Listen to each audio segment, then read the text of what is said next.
Celébrase o Día da Radio e os rapaces e rapazas de segundo da ESO, dende a nosa emisora, faremos unha lembranza do traballo tan importante que levou a cabo a emigración galega para manter viva a unión con Galicia e, ao tempo, difundir a súa lingua e cultura. Uns dos medios de difusión que máis forza cobrou foron as emisoras radiofónicas xunto á prensa escrita, tanto xornais como as revistas. A nosa chega de hoxe será só unha pequena mostra de todo ese inmenso labor levado a cabo pola emigración galega e polos colaboradores e colaboradoras dende a propia Galicia, tanto en Europa como en América. Moitas desas emisións xurdiron ao abeiro de centros e sociedades galegas, sobre todo en Hispanoamérica, integrando contidos de interese para os seus promotores, así como a súa axenda de eventos.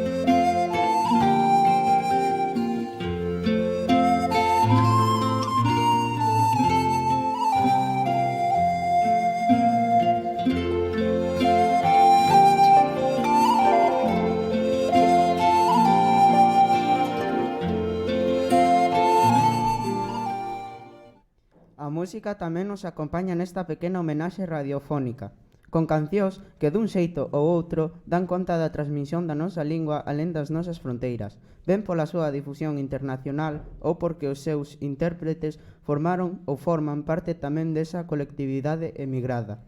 Foi este o caso de Andrés do Barro, que levou o galego ao primeiro posto das linguaxes musicais dos anos 70. El tamén emigrara ás terras mexicanas e unha das súas cancións convertidas en éxito ten como protagonista a un deses medios de transporte que levaron a moitos galegos e galegas fora da nosa terra, o tren.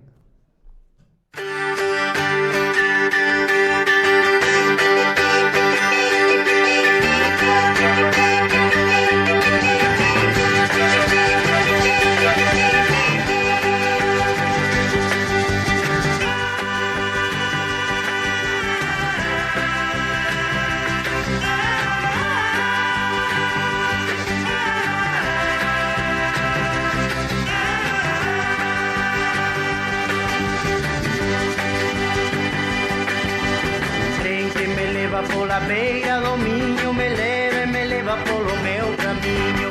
Trin vai andando pasiño a pasiño e vai me levando cara ao meu destino. Alguén pode ser que me espere na estación, na terra da felicidade. Todo que sexa amor e paz o atoparei, eu o terei, a miña boca no meu lar.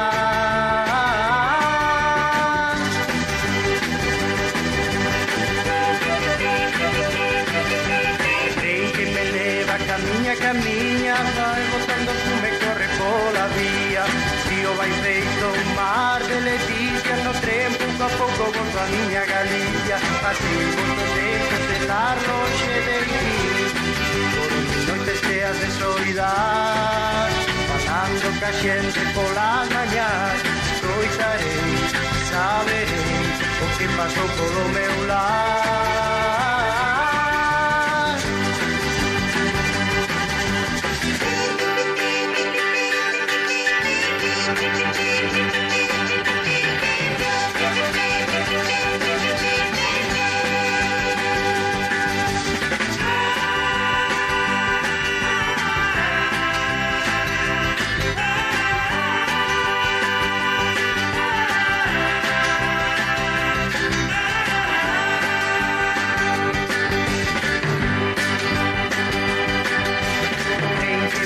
Pola beira do miño me leva polo meu camiño. Trin vai andando pasiño a pasiño e vai me levando cara ao meu destino. Alguén pode ser que me espere na estación.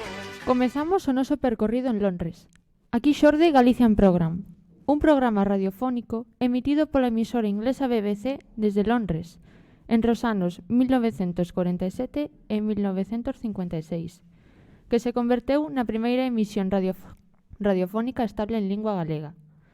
Tivo unha continuidade periódica e realizáronse 83 programas que, a excepción de 3, se transmitían en lingua galega. A sección española da BBC, con George Hills como director de programas para España, concibe a idea da realización do Spanish Program, un programa con carácter de exaltación regional e de difusión da cultura diferenciada das comunidades históricas de Galicia, País Vasco e Cataluña. No caso galego, o programa denominouse Galician Program e os principais creadores foron Alejandro Raimúnez e Francisco Fernández del Riego.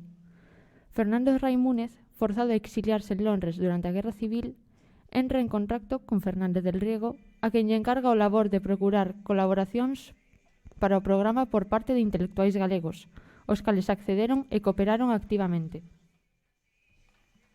Alejandro Raimúndez desempeñou o papel de presentador. Foi autor de 3 programas e encargábase frecuentemente da lectura dos textos que se enviaban desde Galiza. Francisco Fernández del Riego, además de ser o colaborador que máis guión remitiu e foi o principal impulsor do programa, como coordenador, conseguía contacto óptimo cos autores galegos que participaron no programa. Alén diso, mecanografaba os textos que recibía e, finalmente, encargábase de asegurar a disponibilidade e o envío de material a Londres para o programa. Os temas tratados no Galician Program eran moi diversos, abranguendo desde a etnografía, historia, arte e literatura, até a agricultura, xeografía ou música. Unha gran cantidade de persoeiros do ámbito intelectual galego tomaron parte neste programa radiofónico.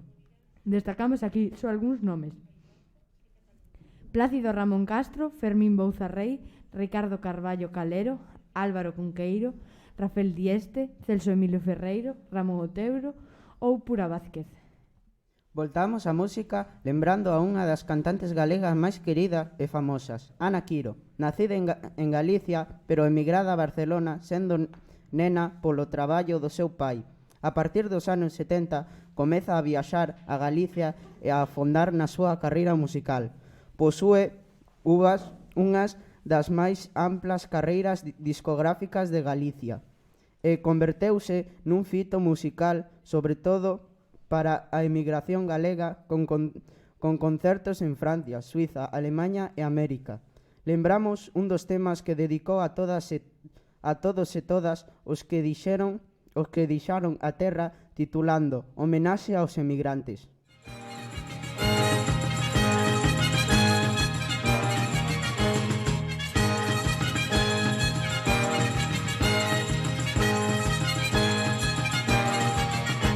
Galicia, terra de homes que emigran e de mulleres que deixan a súa patria querida. Galicia, estás quedando soliña, sin fillos que tanto sufren para volver a terriña.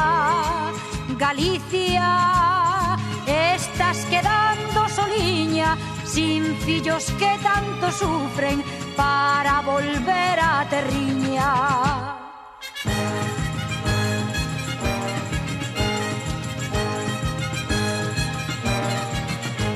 Lutaremos todos juntos con fuerza y corazón por una Galicia nova pero sin emigración, o que nunca estivo longe non sabe que padecer, que longe as penas aumentan para quen sabe querer.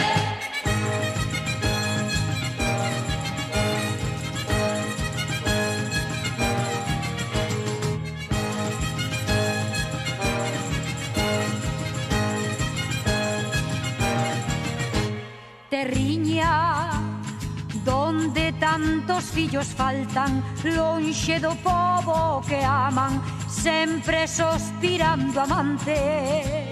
Naiciña, así te chamamos todos e queremos ofrecer homenaxe aos emigrantes. Naiciña, así te chamamos todos e queremos ofrecer homenaxe así os emigrantes.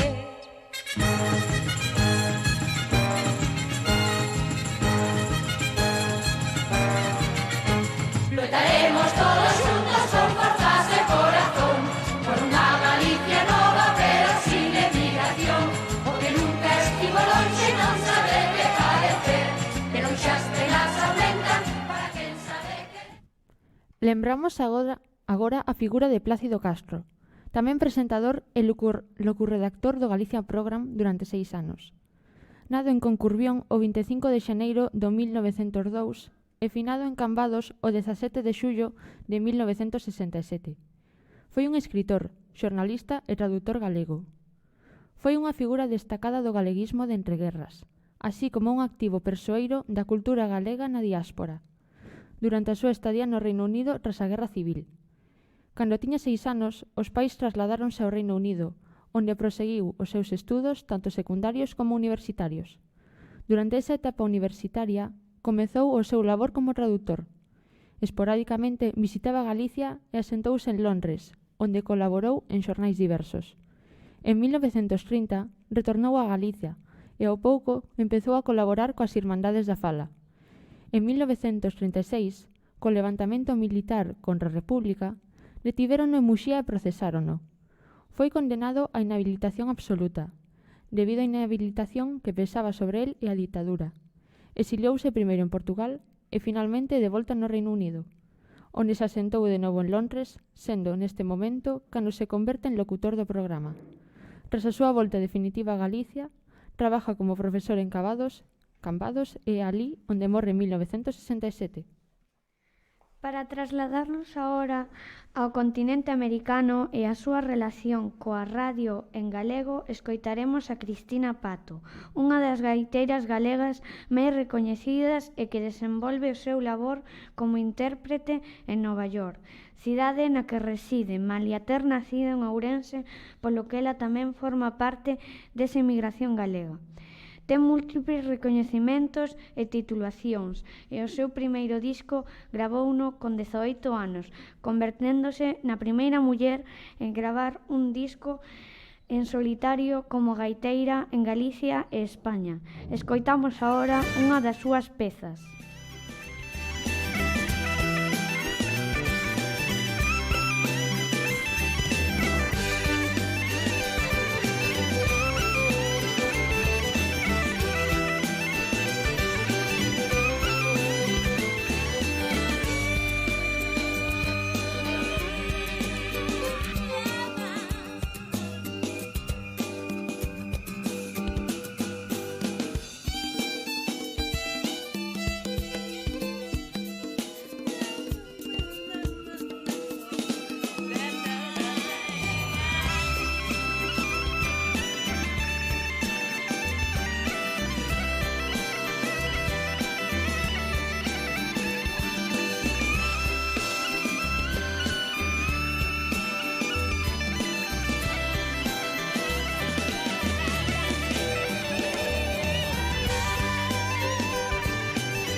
Outro punto xeográfico importante para a radio en galego foi Bos Aires.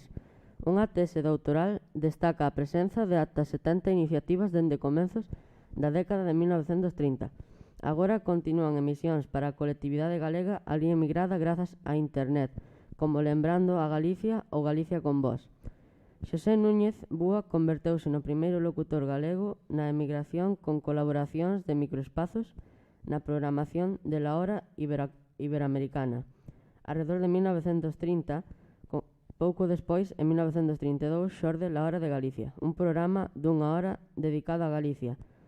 Na década de 1940 cobran relevancia persoas do mundo do teatro que se dedican tamén á radio e participan en programas como titulado Galicia ou o máis exitoso Recordando a Galicia, dinamizado por Maruxa Boga, filla de emigrantes galegos e amiga de Castelao, o cal apadriñou este programa que se prolonga ata 1984. Maruxa Boga converteuse nun símbolo da radio e da importancia das mulleres na mesma. Por último, faremos referencia ao programa Sempre en Galicia, un programa xurdido en 1950 en Montevideo, Uruguai, e creado, entre outros, por galegos ali emigrados como Lois Tobío, Manuel Meilán, Emilio Pita ou Manuel Leiras. Este programa converteuse durante 60 anos de emisión nun nexo de unión entre a Galicia interior e a exterior. Permanece sempre na lembranza de apertura do programa coa voz de Manuel Milán dicindo: "Bos días, galegos, aquí sempre en Galicia", coa muiñeira de chantadas sempre de fondo. Rematamos nola emisión doxe cun tema que nas últimas semanas levou o galego fora das nosas fronteiras, tal como as súas intérpretes. As tanxugueiras así reivindican. O seu título, Terra, lembra esa unión con Galicia e a nosa lingua dentro e fora do noso territorio. Bo día e que sigan existindo miles primaveiras máis para a lingua galega.